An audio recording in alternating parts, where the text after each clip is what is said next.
We had a price in mind when we wanted to list the house, and we knew that if we didn't make the repairs that were needed during the pre-inspection that were identified, we would never get close to what we wanted to get. We asked for $30,000 funds from Concierge, and we spent really close to that.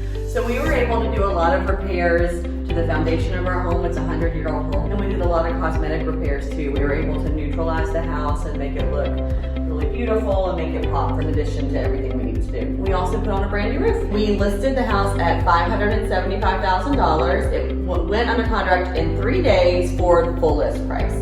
So today is our closing day, and we are very happy that we achieved such a close closing date to our original listing, 6 weeks maybe. We're thrilled to give the new buyers a house in this condition. Leaving it a lot better than we found it. Yes. And now we're ready to move on to our new home.